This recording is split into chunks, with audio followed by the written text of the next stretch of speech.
everybody. Welcome back to another episode of You Haven't Seen That Podcast, or YHST for short. I'm Isaac. I'm Elva. And I'm Carlos. And this is a show where we cover movies on that growing list of films that has people asking you the question, asking us the question, you haven't seen that? Let me ask you a question real quick, okay? Let me tell you about these movies.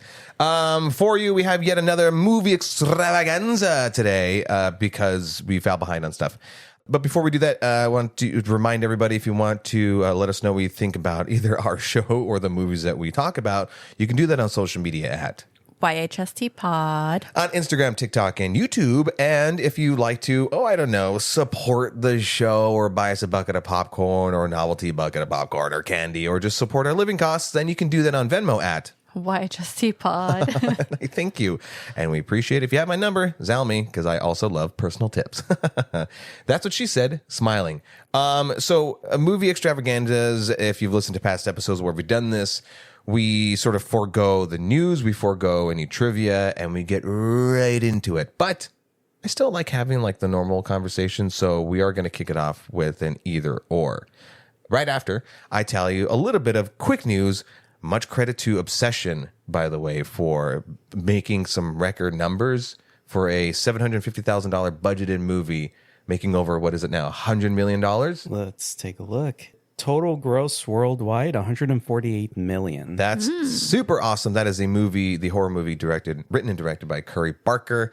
And one of the notable things is there wasn't much promotion and ads and posters and stuff, but this is one of those rare occurrences where every subsequent weekend, the numbers get bigger and better and bigger and better. And that's just what happens when you make a good movie. Oh, look at that, Hollywood. It's fucking amazing, right?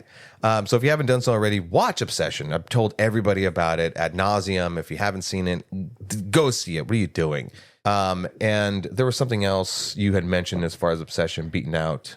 Basically, Mandalorian and Grogu, this being its second weekend, got beaten out by two low-budget horror films. So I'm not going to go into like percentages and all that, but I did pull up the box office numbers for this weekend.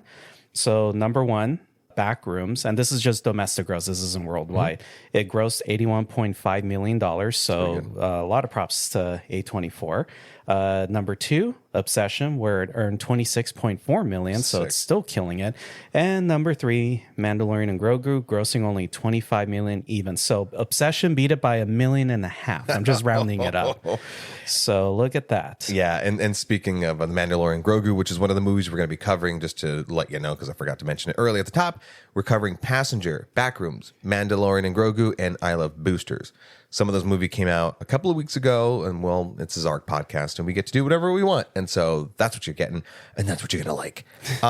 But as far as Mando and Grogu, I hear tell that the next week's Masters of the Universe has taken some of the IMAX theaters away from Mando and Grogu, which they thought they were going to have them for a little while longer, but the numbers weren't great compared to past Star Wars films, and so I think either the theaters or movie studios or whatever just thought, well, we'll cut our losses and just hand it over to what seems to be like it's going to be a very fun movie, Masters of the Universe. So really stoked to see that.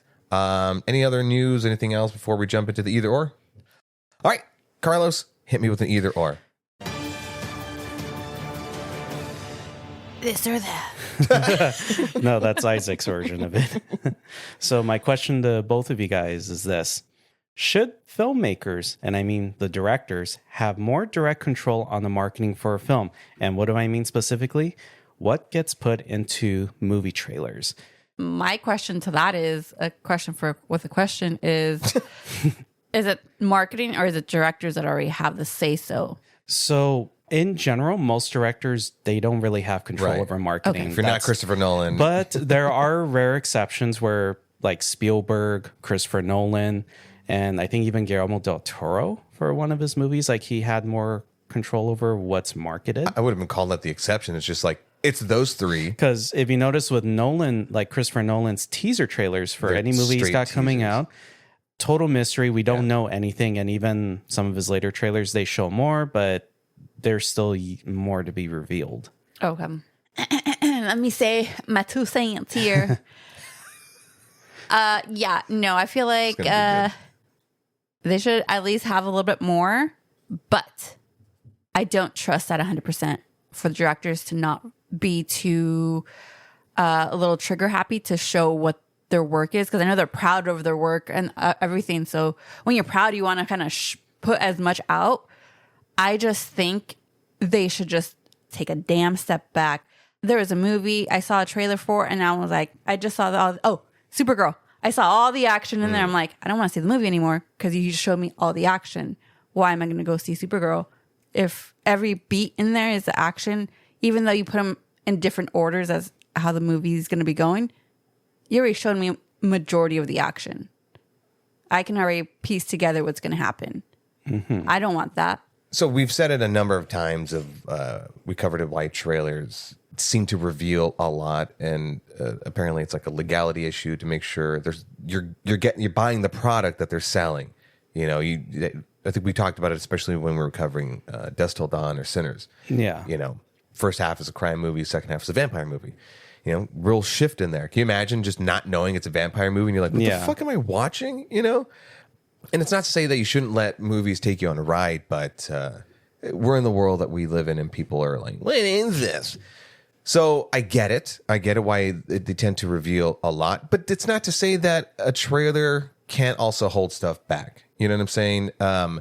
So I do think that directors should have a say in some parts of. I think that the director should have a final say of the trailer, because it's usually a third party thing. A friend of ours, his father-in-law, actually works for Sony Studios, and he puts together trailers. I got to see was it Spider-Man No Way Home?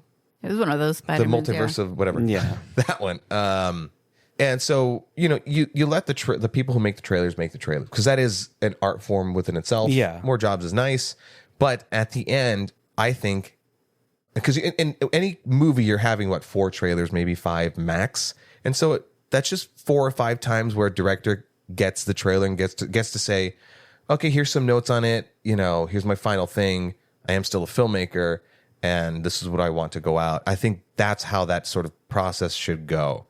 So that's it. I mean, I don't think a director needs to be constructing the trailer, but I do think if they have an idea of how it should be done, just having that final say so. Mm-hmm. Yeah, because like for people like us, where we're into movies, we're reading about them all the time, and like we're gonna watch the movie even if we don't watch the trailer for it. I mean, there's movies, well, infamously with Pilion, I chose not to watch the trailer, walking in not knowing what that was about, or how you didn't watch the trailer for Obsession, but that helped elevate your praise of that movie. I think especially, Alva was right. and I'll get into the sort of like the not nitty gritty of it, but whatever. With horror films specifically, and maybe even sometimes like comedies, sometimes they use their best scares or best jokes in the trailers, and you go, well, I've already seen that. It's like a magic trick. You can only really see a magic trick once or twice. Same thing, kind of actual like stand-up comedy. And so with those two specific genres, those are the ones you got to really be careful what you're putting in there. But how do you do that while still enticing people? Yeah. And especially if a horror film, you're like, okay, how scary is it? That's going to make me go, is a trailer going to make me go see it? It's such a delicate balance. I don't know how specifically you can do it. Like I said, it's an art form. It definitely is, because again, the whole point of a trailer, it's marketing. Like you're selling your movie like, hey, this is why you should watch it. It's got like these actors in it. Oh, it's got these thrilling like action scenes, or, oh, here's like a scary moment. But can I tell you, though, I don't think people are watching a movie because of a trailer anymore. We're in the world of social media, and so it's typically based off of like a lot of clips, or I think we might have talked about this before, where I think the budgeting should go into other promotional things like interviews, like going on Hot Ones, like doing prank stuff. I mean, there's a million and one other ways to get people to go see the movie, and I don't think that needs to just be so solely on a trailer. Well, the thing is, they are doing like promotional things. They are going on all these like interview things and all this stuff. The only thing that happens is once you put it on social media, they don't have control of it, because now it's whatever that person's algorithm is. They can promote it and boost it and have it like, here's as a ad or whatever. But if someone's not really much on their social media, that social media, like their feed is going to be whatever there is. example, I go more on TikTok than I do go on Instagram. So I see more of the news that you guys are sending on Instagram, on TikTok. So when I get to Instagram, I'm already like, Instagram is 3 weeks behind than my TikTok on news. So they do these things. They go on BuzzFeed. They do all these other shows. They do all the chicken soup or whatever it is. But you're not seeing it because you're not constructing. People are not constructing their. And I get that. And when it comes to the algorithm, I don't know. I don't have the answers for that, and so I don't want to go too deep into that. But I get you. I feel like you're right. But no, yeah, directors should have a say so. All right. Thank Sweet. you, Carlos, for that. Either or. We lost momentum on that one. Okay, let's jump into the 4 movies. We're gonna start off from bad to better. Starting off with Passenger. After a young couple witnesses a gruesome highway accident, they soon realize they did not leave this crash scene alone, as a demonic presence called the Passenger won't stop until it claims them both. Won't stop, can't stop. Carlos, what did you think about it? Generic. Very generic. And you know, I'm being very generous by saying generic. We're gonna tear it apart. Yeah. Don't be generous. Yeah. Say what you feel. No, like this They tried was their best. They tried their best. You know, they get a gold star. It felt like an episode of Supernatural. You ever seen Supernatural? Yeah, well, no, but like, yeah, I'm glad you put it that way. But yeah, this was very lackluster. I thought at the last act I was going to hear, Sam, Dean, Sam. They were going to throw salt and iron at him. It's like Buffy the Vampire Slayer. It's like Yeah, the Buffy, the Yeah. the vampires. So honestly, this would have worked better as a short film where if you guys have seen the first trailer for this, where it acted like a short film. So the opening scene with those 2 randos that are driving through, I'm like, I think like that should have just been it and not make a full length film because the Great execution. This movie falls into the tropes of what they think big budget or big production company driven horror movies are supposed to do. You have your first kill scene, you sort of set up your rules. A lot of these movies where it's like a new concept tend to betray said rules. And then they get real weird and cheesy at the end. And then every fucking studio horror film feels like, all right, we got to do a big boss fight. Again, like it like you would in Supernatural. If you know Supernatural, type in Supernatural, type in Sam and Dean in the comments. But like in that show, the demon would always do it, and they would joke about it. He would do like a flick, a demon flick. Yeah. And like this demon did it felt like we were watching Supernatural. But the beginning of the shows, like how Law and Order has the opening death thing, it's like that. And then the Winchester brothers come in. Corny as hell. I think I heard somebody saying, well, it's just not fair that, you know, we're watching this movie's coming out right, you know, at the same time that Obsession is. And you're like, no. Obsession is how horror movies should be treated. You know, when people, there's a great audience for it, and that movie takes care of the audience, and it treats that genre so well. This was a bastardization of what they think we want from a horror film. Getting all the tropes and plopping into one big shit fuck. Yeah. It's my technical term. You said that. As I was watching the movie, I kind of wanted to do my first, should we just leave this fucking movie? Wow. So you wanted to walk out. Because I'm like, wait, are you telling me that she's being ignored? Are we doing all these tropes and there's like it's right in your face? Go on. Sorry. And it's like, if I wanted to watch this, I would go home and watch something on Shudder. But no, and I'm pretty sure Shudder would have something even more like Intriguing. Oh, for sure. Oh, more absolutely. like in depth, and be like, all right, like the tropes are there, but they're not in your face. Then I came after the movie and everything. I came in and I'm like, this is a director who did Scary Stories to Tell in the Dark. Okay, as far as style, let me talk about the good things about it, right? Style, not too bad. The design of the demon, I thought looked really cool. I actually really liked that. There was one particular intense scene. Actually, there's 2 scenes. The very beginning, I liked that sort of that Children of Men camera in the car swiveling around, that slow pace, the building the tension. You don't need to cut between fucking everything the way that the rest. I'm very angry. The way the way the rest of the movie did, where it's just cut. You're like, what is this, Guy Fieri? You know, pretending to eat a bite of food. It's just cut. Yeah. if you know, you know.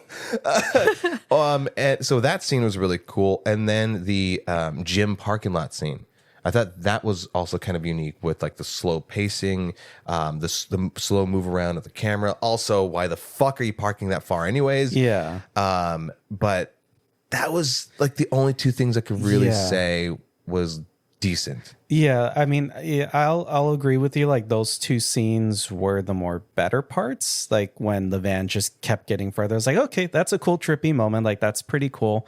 But when Elva was going off of her last point, like, dude, like the lack of survival common sense. I mean, so On as both much of as them, right? so like as much as like again the parking lot scene was a cool idea, but the thing that took me out of it was say it.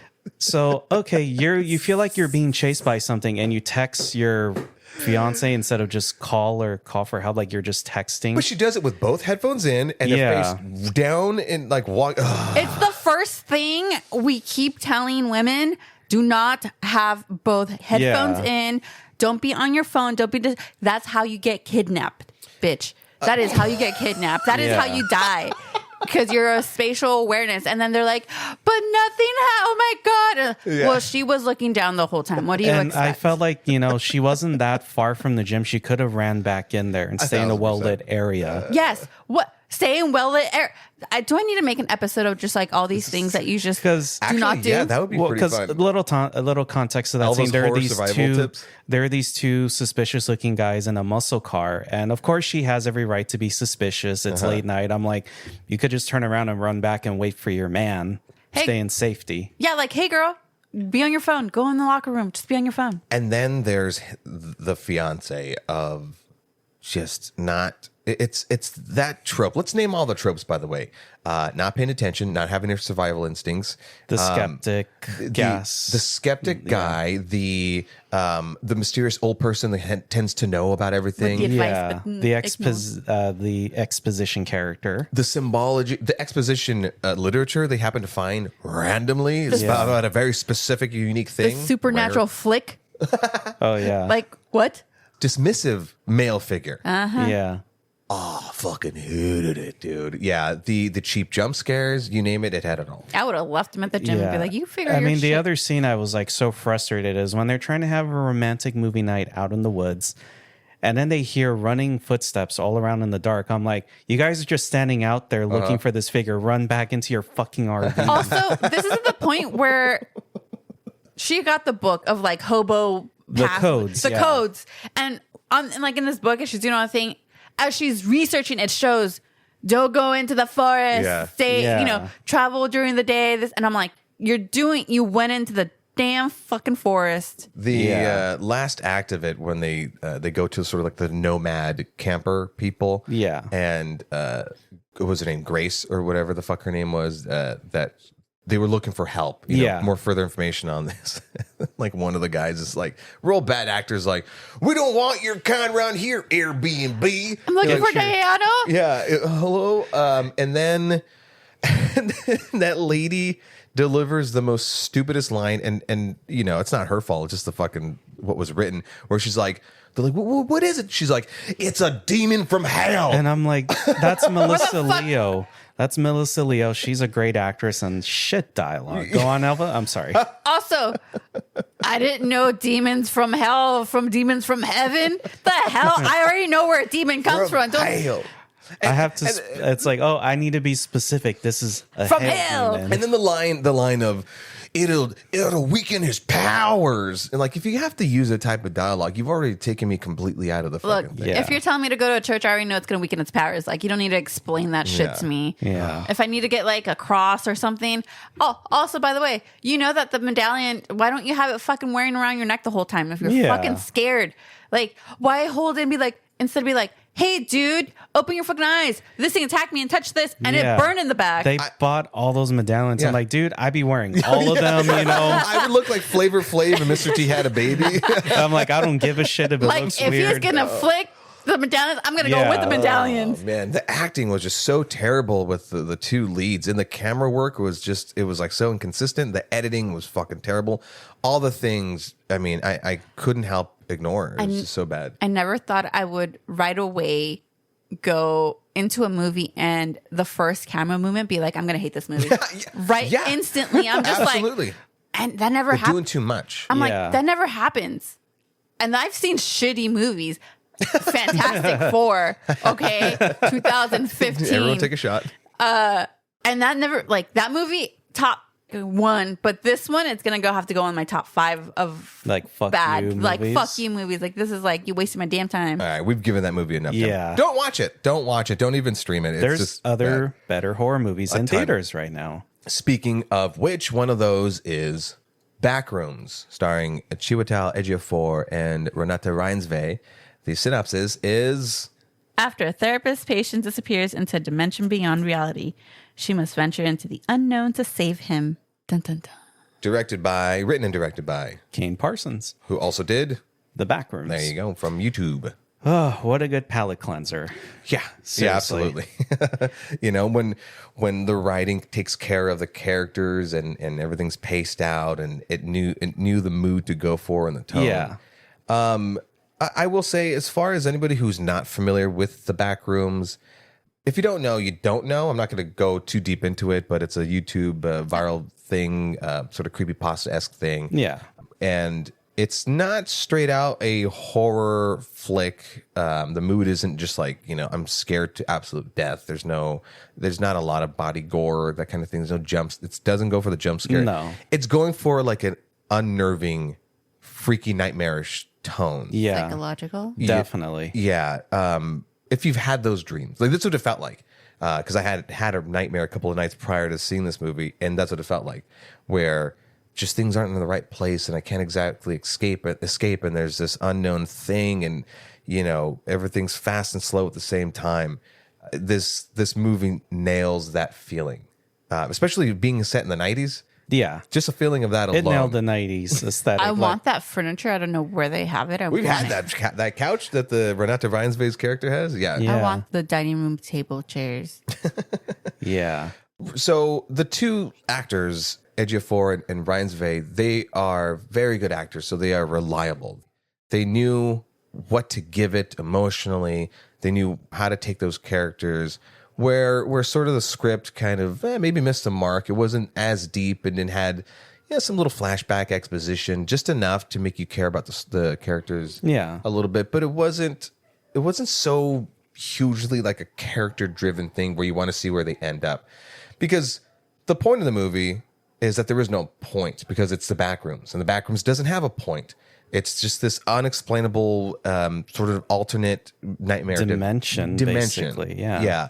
And I like that it didn't feel like it had to then give a reason for any of these things. Yeah. I mean, if you've watched the YouTube series, also directed by Kane Parsons, there's a whole lore build up, which I could say you don't really need to do homework. So I'll make that clear. Yeah. Because this does its own kind of take on its own lore in movie form. But yeah, even in the YouTube series, like they never really explain everything. And that's what a lot of people were worried about with this movie is, are they going to explain away what the Backrooms are? Mm-hmm. Like, what's the reason for it? The entity, or entities plural, do they explain that away? Which they delve into a little bit, but it's still like not a full confirmation. Like, oh, this is why it exists. Mild twist. Yeah. Yeah. I went in knowing very little. It's usually, what is it? Faith and Andre, or Matthew and Marlene, and Yeah, so we took yeah. our nieces and nephews who like they grew up on the Backrooms. Yeah, so stuff. it's usually when like they're watching that YouTube on the TV when we're over, and I'm like, okay, I'm not really paying attention to it, but like I'm watching a little bit, then on my phone, because I'm like, I'm not understanding it.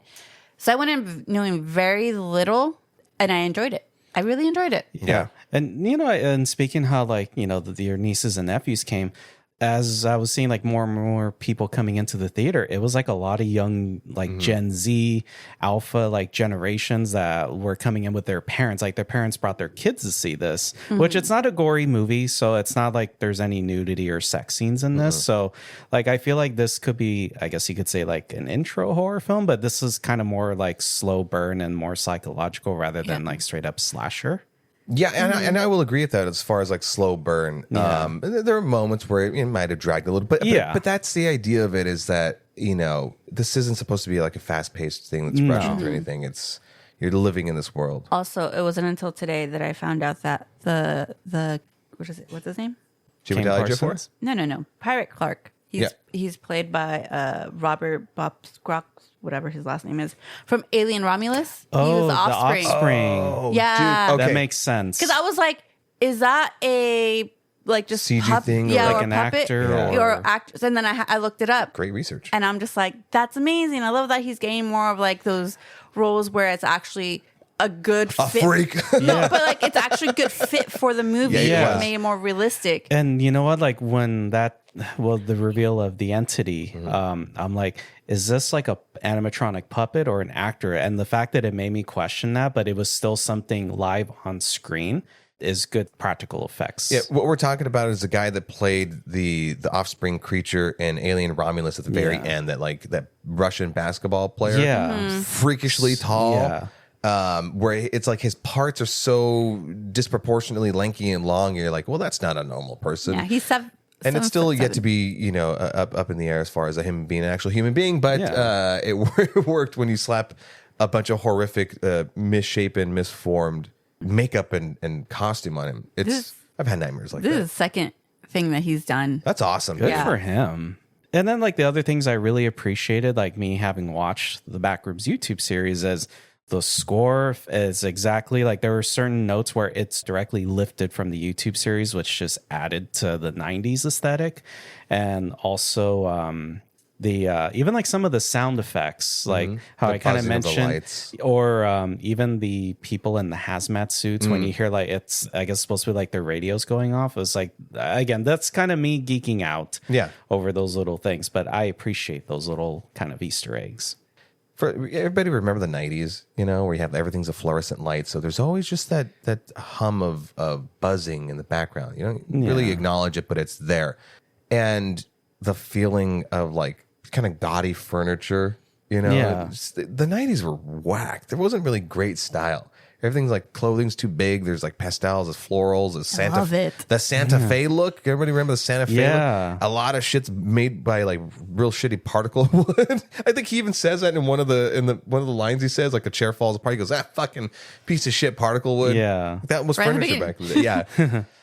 But like just that feeling, and it being enhanced in the more intense portions of the film with the heightened buzzing and the perfect color of the back rooms, and like that gross shaggy rug where you can almost feel and smell like the dampness of the of the back rooms. Like that's just like my senses going off. Like I could actually imagine the scent. The was it the buzzing and humming of like everything? I was just like, it's kind of putting me to sleep. It's like, it's relaxing.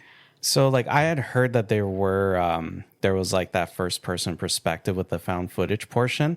The main thing when that scene started playing, I was like, oh yeah, this is there are scenes like that in this movie. And the first thing I thought of was Alva, like, I know you're very sensitive to that. And so we sat kind of close to the screen because it was a packed room, and you sat next to Isaac's mom in the row in front of us.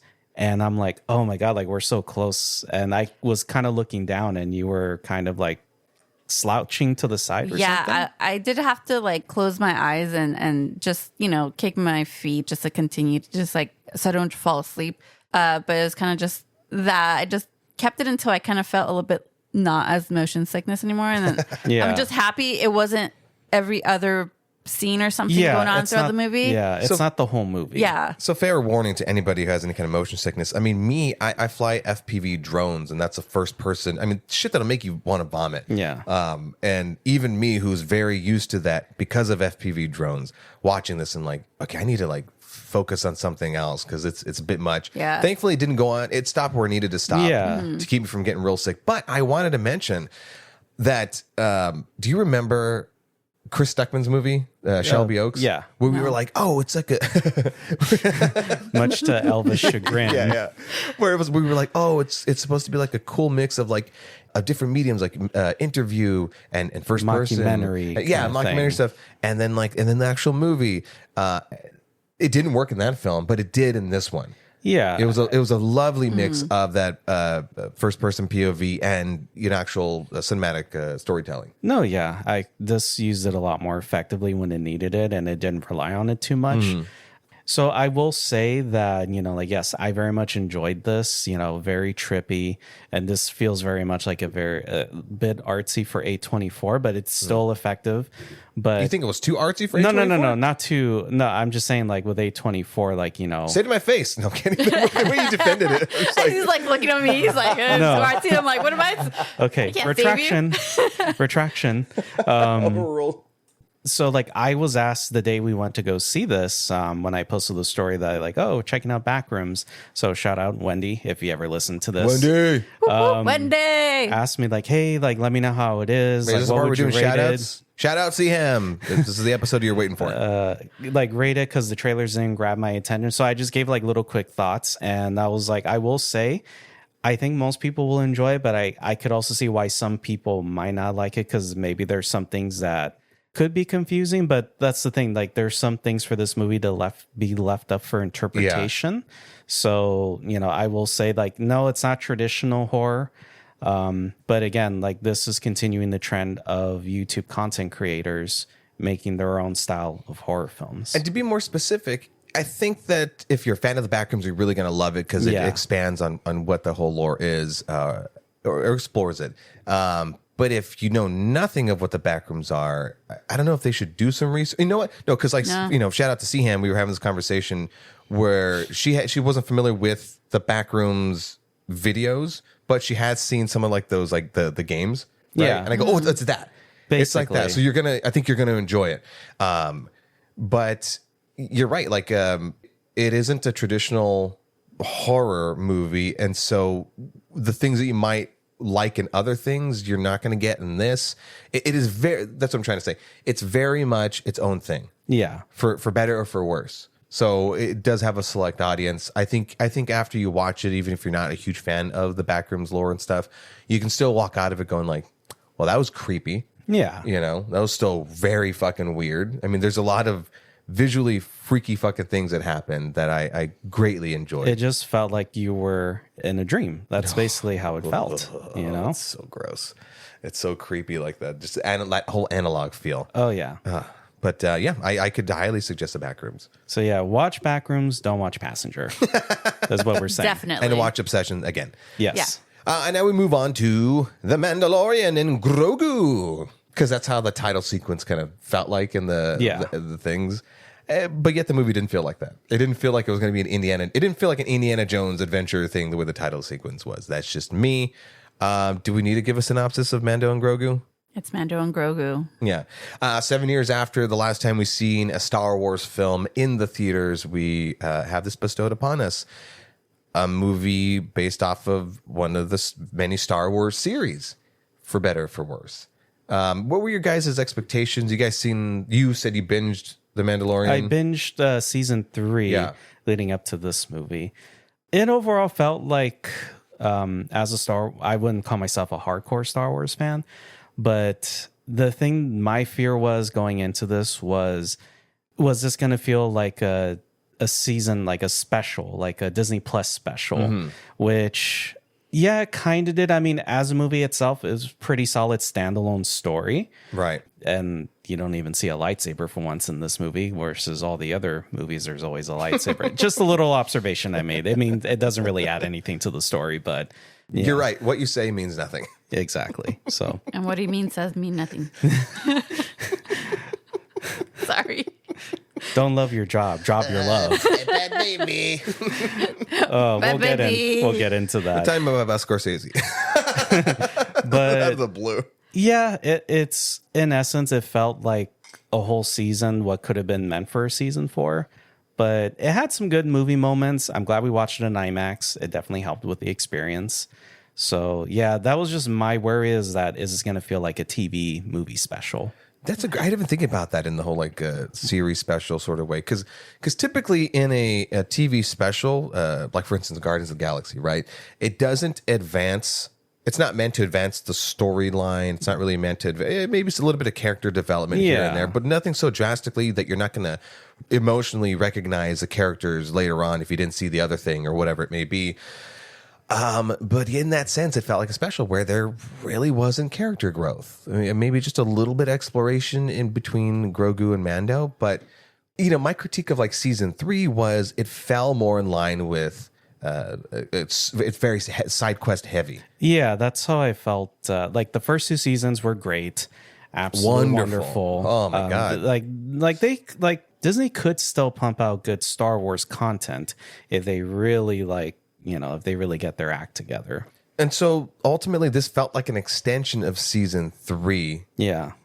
Obviously chronologically, of course, but like in the sense of the theme, the way that they were treating the characters, which is they just threw them into situations. Yeah. And instead of growing them, growing their relationships, growing their abilities, their story, you have a fucking Yoda character who was so important that the whole new empire or whatever it was trying to fucking hunt this thing down. And now we're like, we're good. We don't care about it anymore. And that doesn't have an impact, but that's just me. That's just me and my nerdiness. That is Isaac and his nerdiness. No, I felt like this movie was more of a, because what is it, the Starfighter one? Oh, for next year. Yeah. It felt like here, or maybe we're introducing a new character that can be used into here, because this is after, I don't know, but before like the new trilogy. So it's like in the middle in a weird way. So we're going to introduce this new character to maybe put with this movie over here that he somehow helps, So I'm just like, is this like just a buffer episode, but movie to everything? You know what? To that effect, do you remember like what is like Ahsoka or there was another one where I think it might have been, I don't remember, but Mandalorian had his own episode. Oh, and Book of Boba Fett. Book of Boba Fett. Yes. And then everyone's like, oh, fuck yes. And it was super interesting because that fucking series sucked. Yeah. And then Mando gets his own movie. I don't know why I'm doing like the Trump impression. And then Mando gets his own movie and it's not the best, not the greatest, Not the greatest. I was just going off of what Ella was doing. But as a theater experience, ton of fun. We actually saw it twice. Yeah. Oh, really? Well, one, we saw it with you. And then second, we had to watch a cousin. So we took him out of the movies. And the only thing he could really watch, was that one. Right.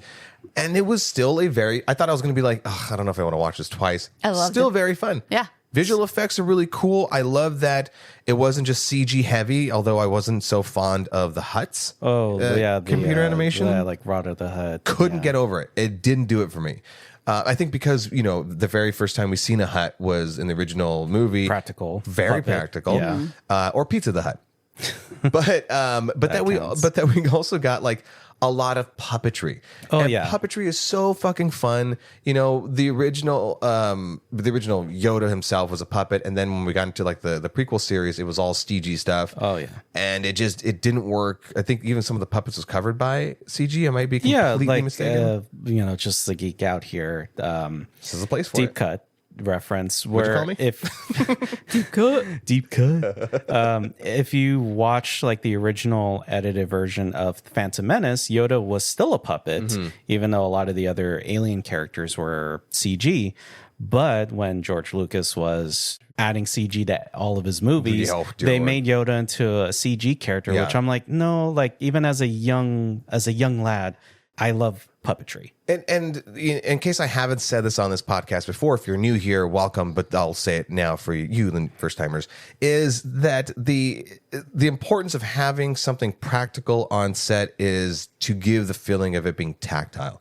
Unless you are so goddamn good in doing the CGI, the computer generated visual effects, to do it so amazingly that you can't tell at all, like an Avatar thing, then that's what usually happens. That's why you kind of miss on that connectivity with computer generated characters. But so CG stuff was pretty awesome, looked pretty good, minus the Hutts. The puppetry was fantastic. I love seeing that old school sort of movie making being done. And then you guys pointed it out to me. I completely missed it. I might have been too sleepy that night. The stop motion animation. Mm-hmm. Yeah, that's the first time I saw something. I'm like, and Isaac didn't get it. What? Well, I was so tired. He wasn't see it. Yeah, there's 2 big robots and they're all stop motion animation. And I thought like, fuck yeah. Because like I think back in the original Star Wars, the Rancor was stop motion. Yeah, they did use some stop motion. Yeah. Man, it was like, it was almost nostalgic feeling. Yeah. You know, so it's like, okay, look, maybe we didn't get, you know, this big deep storyline or whatever, but it's still a fun rootin' tootin' space cowboy, space Yeah. spaghetti westerns thing with an adorable little guy, Grogu, who, you know, even in the shows we could never get enough of. And any time that we cut away to him, I'm, you know, like the story's happening and I'm like, yeah, okay, this is interesting. Din Djarin doesn't really say much, you know, and he was a man of little words. Yeah. And then we would cut to Grogu and I'm like, Doing cute stuff. I think my favorite were the little mechanics. Oh, the I- Anzellans. absolutely. I Yeah. need a spin-off. I don't care if it's like little like a Groot. Remember the Groot? yeah. Yeah. Like I need a spin-off just like of that, of just them. And like maybe Baby Yoda, like little Grogu going on. Yeah. That'd be on, awesome. You know.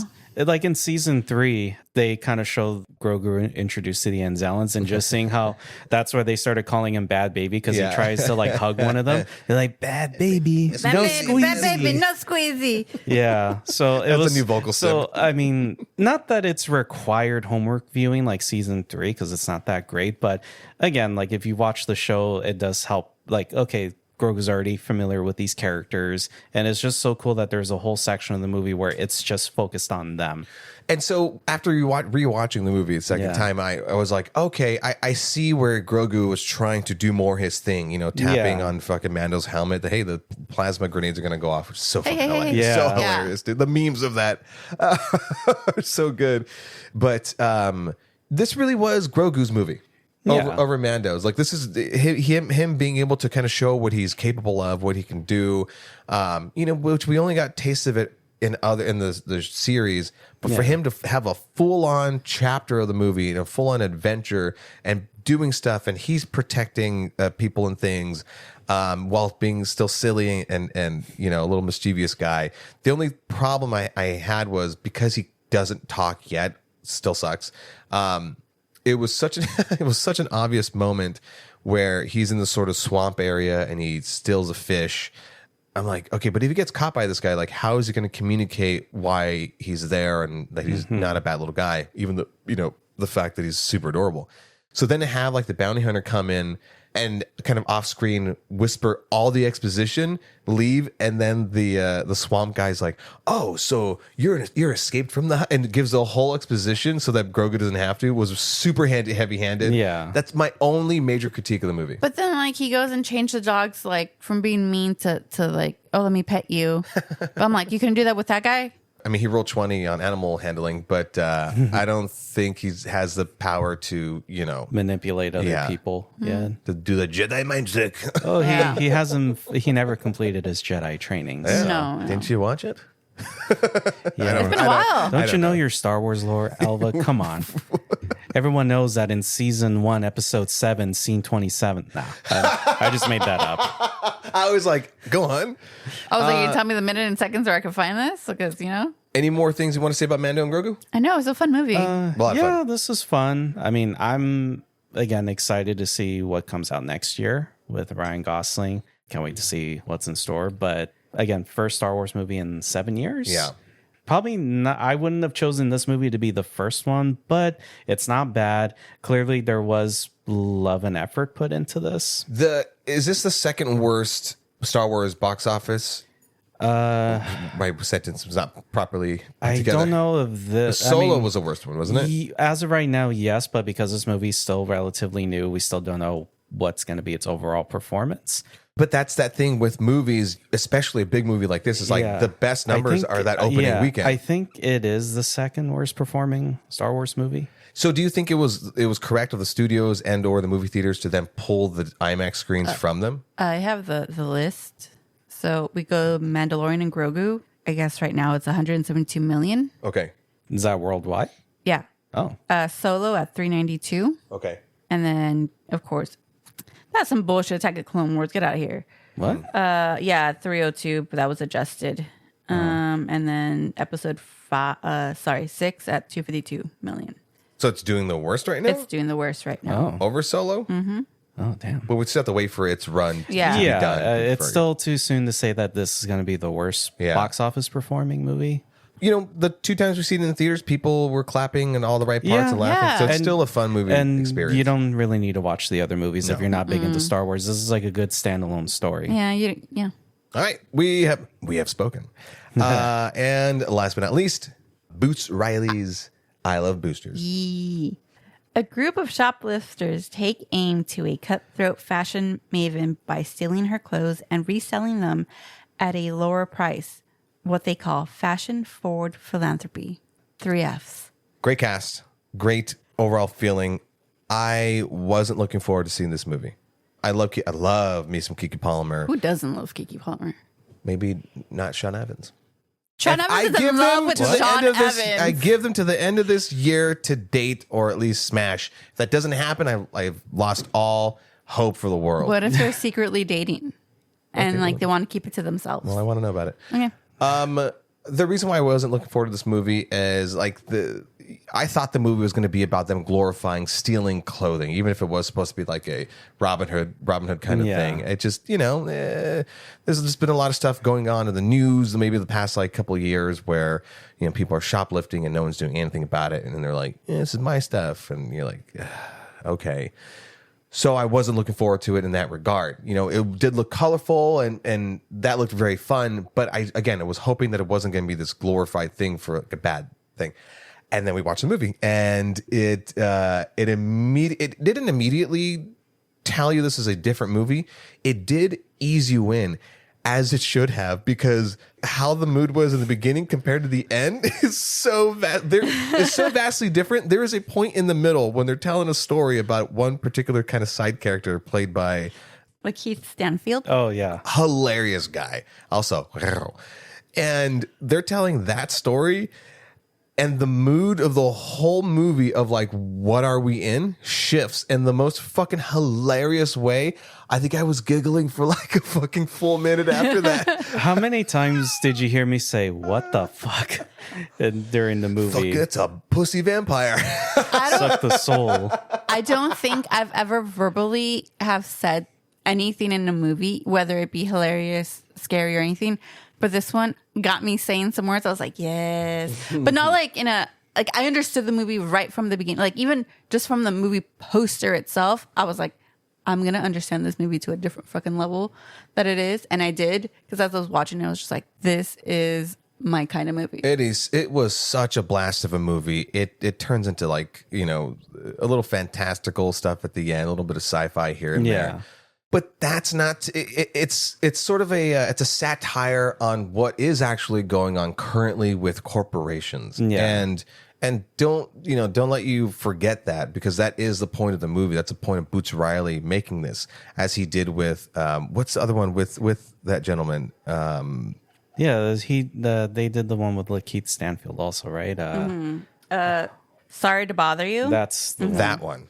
I still want to. This made me want to go and watch. I haven't seen it either. We'll watch it together. We'll cover it. Do a little double feature. But I thought it was such a fucking clever way to tell this message that didn't need to be a grounded thing, where it leaned into the absolute absurdity. Yeah, because of how kind of absurd corporations are treating people, whether it be their workers or the employees or the environment, for fuck's sake, and how up their own ass the big CEOs are. They think they're being all artsy and shit. But they're like, yeah. No, it's worth the cost of people in the factories dying and people not being able to afford a living wage or anything like that. And so the message was we're gonna be an absurd movie, bringing all these ridiculous elements to point out how fucking absurd that corporate world absolutely is. I loved it. It was a blast. Not to mention, acting's great, visuals are fantastic, soundtrack is wonderful. I cannot recommend this movie more to people. My question is, do you guys know what the word boosters mean before the movie? No. Or have you ever heard it before? I've heard it in terms of boosting cars. I've just heard the term, but I never understood its meaning. Oh, gotcha. Okay. When I saw the poster, I Love Boosters, I'm like, are we talking about the people who resell these clothes? Oh, so you already knew. Yeah, because the movie said it. It's robbing from the rich to give to the poor. And even there was a clip in the movie where it goes, if it wasn't for you doing this, I would never even have my kids send them to school with good clothes or even can afford clothes. So when I saw that, I was just like, Oh yeah, I kind of remember. I think my mom used to do like would buy some stuff here and there, like and swap meets do it too. Like Yeah. different different things. Sometimes you'll see like if you ever went to a swap meet when you were little, some clothes kind of were very much like, "Are you sure this is it?" kind of thing. And I kind of also love that it touched within like the minority, like the lower income, like. We're not doing this because we want to and we want the clothes. No, we're doing this because we also want to be like not lower than everyone else. So it's trying to be like fighting the man, everything, but like the socioeconomic of everything right now, it's not cool. Oh yeah, there's even like a few moments in the movie where they're talking about the price of the newest thing from this company and the ridiculous ways that they're promoting the new line. Yeah. And I think like the Demi Moore character is talking about like, this is affordable or whatever. And then there's like there's the higher line stuff. And that part of the movie when the characters finally find the high end suits and it's the 1%ers in skin suits is the funniest shit they have ever seen, played by some really cool people. And I was like, wow, no, that's a fucking message for you. Or when the workers were like, why am I only getting paid 42 cents or $3 or something? Oh, it's because, you have to buy the clothing. And it makes sense because when I used to do the retail for a very short time, you have to dress in that brand's clothing. Yeah, you can mix it up with other brands and stuff, but they want you to, like, the majority of your outfit for work, it's going to be from them. Crazy. That you have to buy. They don't even provide you like, here's a stipend. Yeah. Like, here you go. No, you have to buy from your own pocket. And they even like, the thing is, they encourage you to open a store credit card with them so you can buy their clothes from them. And it's like, I don't want to buy your clothes. I want a job so I can buy my own clothes. But I did like one of the promos for this movie. They sat like, main cast. And they gave them, I think, 4 designer bags and 1 fake. We all been to downtown LA or like Los Callejones where like, it's all fake, but it looks really good. And Taylor Page, she goes, no, this is my specialty here. And she every time was like, that's the fake, because they're passing these bags. But she would be like, no, that's a fake. Yeah. Because she's like the stitching, the thing, and then like the label. And I'm just like, oh my God, memory unlocked. When I used to go like to the, the little Santee Street alley or whatever and be like, I want that bag because it's expensive. And mom said I can't have it, but I hear I can have a dupe of it. Yeah, like I'm not paying $10,000 for an Hermes bag. Nuts. Fuck that shit. I'm not paying $250 for a keychain for Hermes so I could be like, I got a brand. Maybe at my 50th, but that's about it. I kind of figured it would be like, okay, a Robin Hood story, but with clothes, and it's just them, like sticking it to the man or sticking it to Demi Moore. But I did not expect it to go into the whole surreal territory. Very allegorical. So like, if you haven't noticed it, like there's a lot of themes, there's a lot of allegories to what's happening in our real world, where you have out of touch CEOs, as they typically are, exploiting everyone, all the lower class people, their workers, the customers.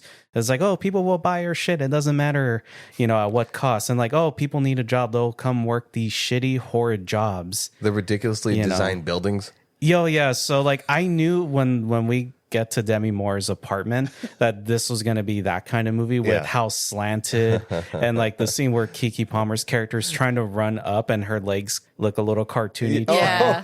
Like when that at that moment, I'm like, okay, so this is going to be kind of Wes Anderson kind of like even more cartoony than that. Yeah. More. I loved it. So that's why like I had a lot of what the fuck moments. Like, okay, man. But it was at that point where like, no, like this movie embraced like the absurdity, but it's clear message. Very clear. Yeah. But it's also like a eye-opening thing. It's like you have all these designer brands making clothes in like these factories, right? Yeah. But they also make fast fashion in the same factories. So it's like you probably have like factory room A is like, here are all the designer ones. But same factory, room B, it's like fast fashion. So I'm like, you're being made in the same damn factory. Yeah. So it's like, what the fuck? And Carlos, you said something about like the fantastical things that are like allegorical. When a certain device, a certain sci-fi technology is introduced that you think is just a teleporter, but it does a lot more in terms of like the quantum realm and some other stuff. These made up sci-fi language, which is so fun.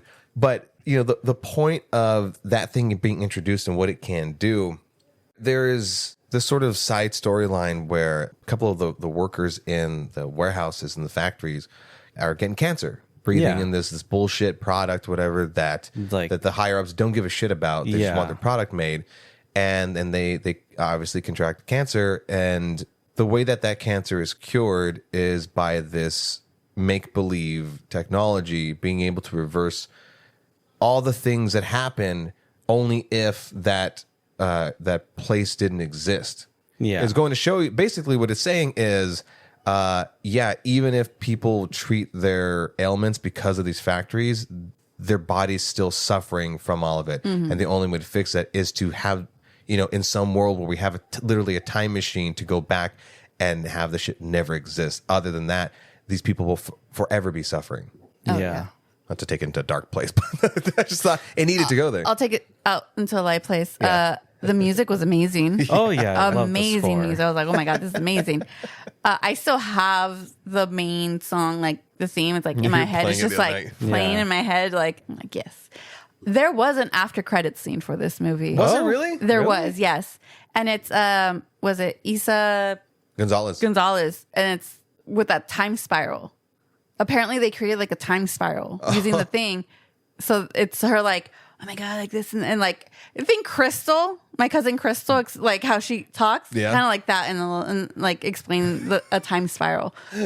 I love it. Oh shit! I'm bummed we missed it. I got to watch that. Well, it's not really the kind of movie you would think they'd have a post-credit scene. Speaking of that, there was a movie or two, might have been Mando and something else, where I think I looked at where you guys like, is there supposed to be an after credit scene? You asked me like, oh, is there one for Mando and Grogu? And I looked it up. It's like, no, I think we're just so accustomed to like, those are post-credit, but then we're like, there's not going to be one for this movie. And then it turned out this did have one. I'm bummed because like I would have loved to see that. Like I wanted to see more of this ridiculous world. Yeah. It's a lot of fun. The only reason I found out about that after credits scene was because someone posted a clip of it. I'm like, that was never in the movie. I just saw it and I'm like, that wasn't in the movie. I don't think it was.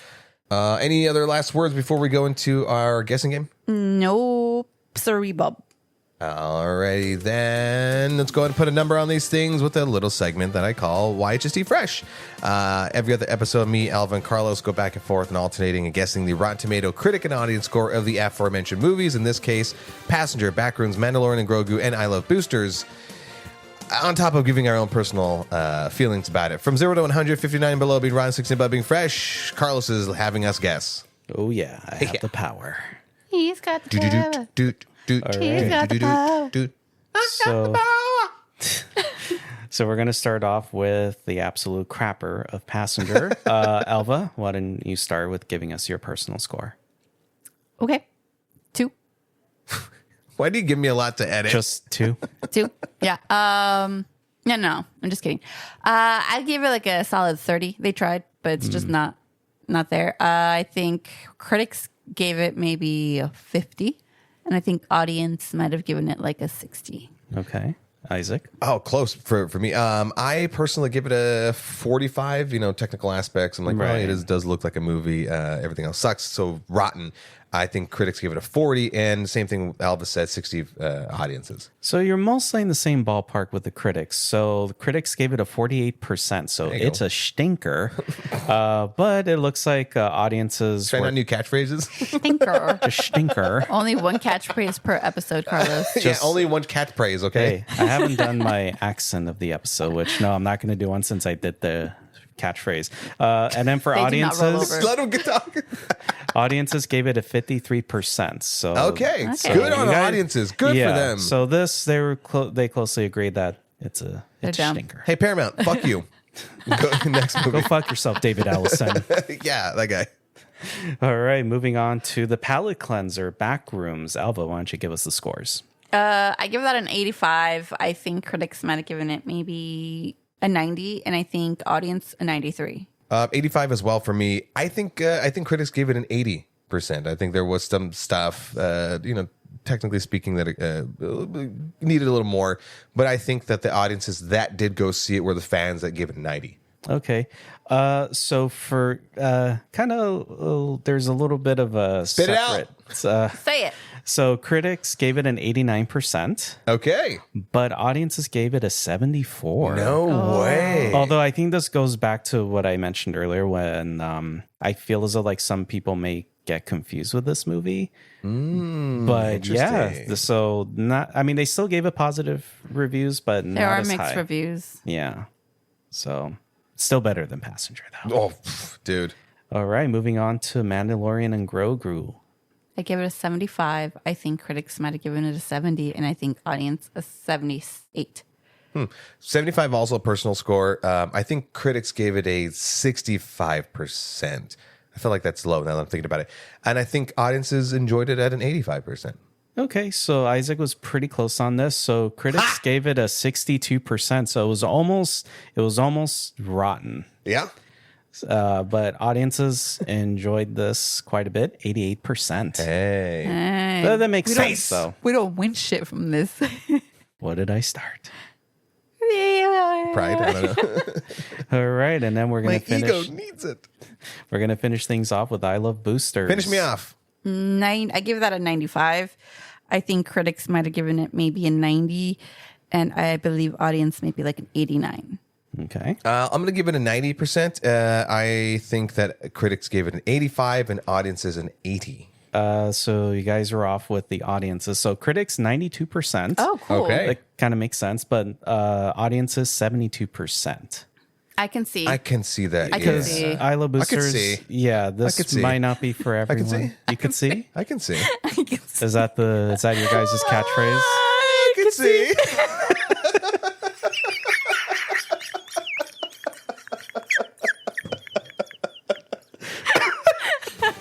Oh God. Okay, I'm lightheaded. I'm getting lightheaded here. I can see. Yeah, we have fun here. And I hit my quota for my tea kettle. Oh God. Alrighty, guys. That was unlimited. Let's close it on out. We have spoken.